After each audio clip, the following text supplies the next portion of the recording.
A paz do Senhor Jesus. Boa tarde para vocês, alunos matriculados no nosso curso médio bacharel, no núcleo Ministério Equibalo.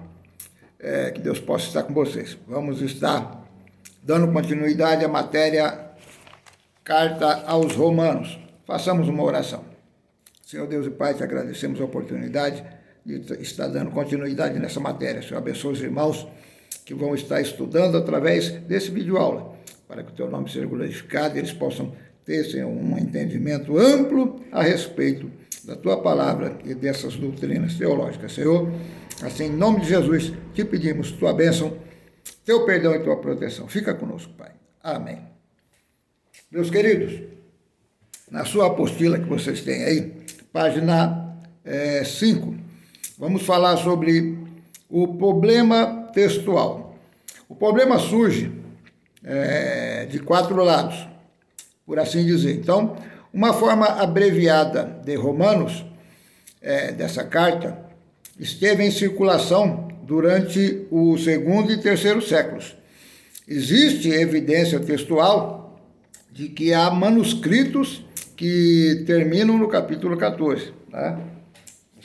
Vejamos que a carta aos Romanos, nós temos um total de 16 capítulos, ou seja, teriam desses textos que circularam, é óbvio, no século II, haveria 2 capítulos a menos. Isso foi um problema para a condição dos historiadores estarem determinando as propriedades da carta. A epístola, como a possuímos hoje, com 16 capítulos, ela também tem um fato, que ela dá uma intenção de terminar a epístola em mais de um lugar. Né? Por exemplo, em Romanos 15:33 diz: "E o Deus de paz seja com todos vós. Amém." Isso prescreve o fim da epístola, né? Mas quando você vê em Romanos 16:24, está escrito: "A graça de nosso Senhor Jesus Cristo seja com todos vós. Amém." Também anuncia que é o fim da carta. E Romanos 16:27 está escrito: "Ao Deus único e sábio seja dada a glória por meio de Jesus Cristo pelos séculos dos séculos. Amém." Então, como nós dizemos, que ela termina em vários lugares. Há, óbvio, algumas hipóteses a respeito do porquê disso, uma vez que ele possa ter pré-determinado não escrever mais, mas depois continuou com mais alguns textos.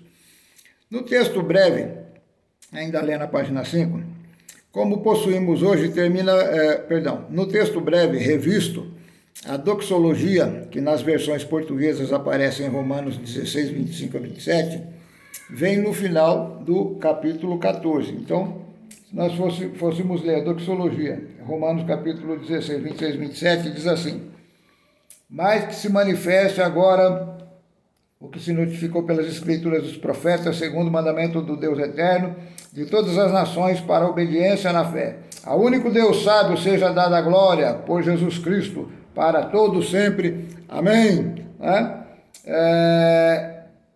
Essa doxologia do versículo 25 ao 27, na carta que nós já dissemos circulou durante o 3º século, essa doxologia ela se encontra no capítulo 14. Amém? Então, alguns manuscritos o inserem tanto no fim do capítulo 14, ou seja, em alguns, você vai ler isso no fim do capítulo 14, como no final 16. Intrinsecamente, também a sua genuinidade tem sido posta em dúvida por alguns, como não sendo do estilo costumeiro de Paulo escrever assim. Isso são críticas textuais de alguns teólogos. As saudações pessoais, por exemplo, do capítulo 16, segundo se alegam, não se apropriam às circunstâncias, visto que Paulo, em comparação, era um estranho à igreja de Roma, né? Como nós já dissemos na primeira aula, Paulo já havia a igreja instalada em Roma e Paulo foi até lá. E ele tinha um projeto, né, para a igreja de Roma. Então, apesar dessas objeções, né, a integridade da epístola ainda se mantém. A solução do problema textual, ela encontra-se provavelmente na crença de que o herege Marcion, que floresceu em Roma de 154 a 166, né, após de Cristo, ele deliberadamente cortou os 2 últimos capítulos, porque o 15 atribuía ao judaísmo o papel de preparação para a propaganda do Evangelho. Bem, o que houve?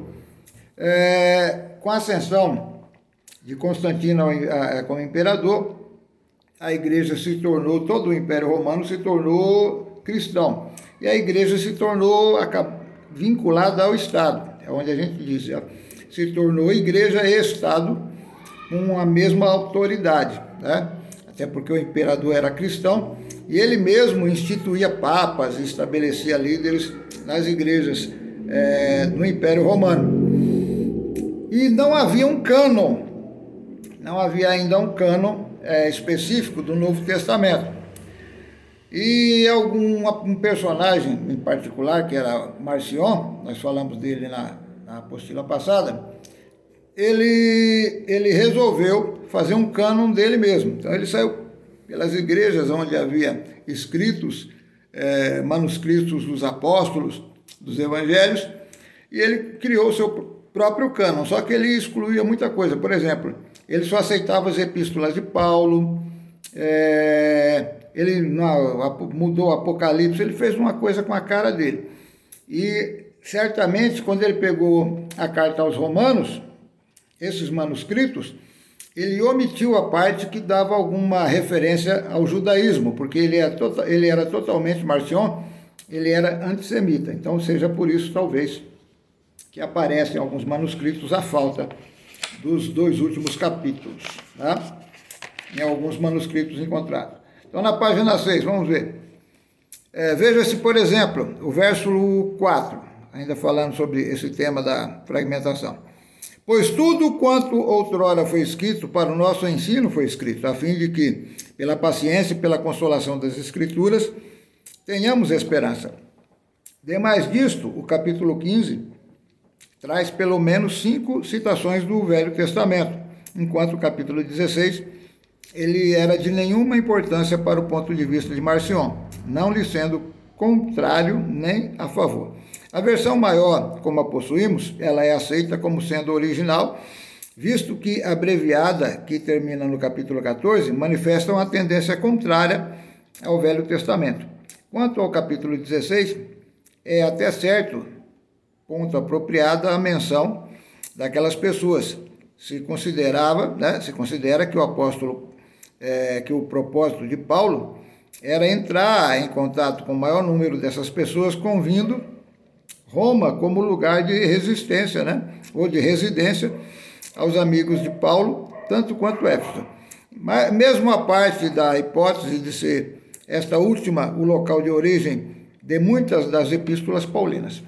O ponto de vista por nós aceito é que em Romanos temos uma carta completa, escrita de uma vez pelo apóstolo em Corinto e transmitida até nós hoje em toda a sua integridade. Amém? Todas as teorias de fragmentação textual caem por terra face à unidade da mensagem da carta aos Romanos. Ela tem uma forma literária e podemos dizer que a epístola de Paulo aos Romanos, ela segue o modelo de outros documentos do primeiro século da era cristã. O esboço obedece à ordem desse tipo de documento, tendo sempre uma saudação e uma oração, como se vê em Romanos 1, de 7, 8 e 16. Paulo, servo de Jesus Cristo, está lá no versículo 8 de Romanos 1. Diz assim, nós já lemos e estudamos isso na aula passada. Paulo, servo, ele se apresenta como servo, né, e faz essa saudação. Isso era uma forma muito comum de se cumprimentar nos tempos de Paulo. Era uma forma literária comum nos dias de Paulo, né? Platão, filósofo grego, por exemplo, escreveu dezenas de cartas dessa maneira. Era uma saudação grega também, né? Todavia, como bem observou o especialista em Novo Testamento Brodus Daily, né, essa forma literária dificilmente se ajusta ao modelo paulino. Ele faz uma contemporização que Paulo não copiou ali dos filósofos, a sua forma de escrever.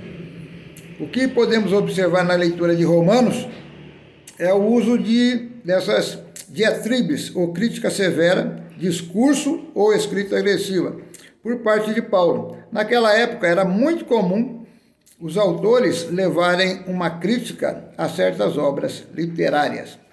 O conteúdo de Romanos trata de alguns assuntos bem específicos, como a pecaminosidade do homem, a salvação de Deus, a justificação pela fé e a graça divina. Logo após a saudação, observamos a seção que trata sobre a manifestação da justiça de Deus mediante a fé. Romanos 1, 18 a 25. Nos capítulos 5, 8, 5 e 1, Paulo mostra a necessidade espiritual que os judeus e os gentios e toda a humanidade têm da salvação de Deus e a ação santificadora do Espírito Santo no processo da salvação. Nos capítulos 9 e 11, encontramos a teologia paulina a respeito do tratamento de Deus para com Israel, o seu povo. Nessa parte do tratamento de Deus com o seu povo Israel, é destacado pelo menos 3 pontos, passado, presente e futuro. Na última parte, o futuro, Paulo mostra o lado prático do Evangelho na transformação de vidas, né? E a conclusão da carta tratando do empreendimento missionário dos apóstolos e algumas recomendações finais estende-se do capítulo 15 a 15 e 14 até o versículo 27 do capítulo 15. E o propósito? Uma leitura bem detalhada dessa carta nos mostra que esta carta não possui apenas um único propósito, mas vários. Por exemplo, apresentar Paulo aos romanos, já falamos isso na aula passada, sintetizar a mensagem do apóstolo antes da chegada dele a Roma. Então ele fez um preparo. O apóstolo ele deseja fazer a igreja romana como uma base missionária. Também falamos isso na aula passada. Paulo também estava incluindo uma defesa ao evangelho que ele promovia, também do seu apostolado. A carta também tem um propósito apologético e pastoral, conforme Romanos 14 e 15. A carta aos romanos foi escrita numa forma de diálogo, tendo como base vários assuntos, né? Aí nós vamos ver na sequência aí sobre a influência da carta na vida de alguns dos nossos pais na fé. Amém?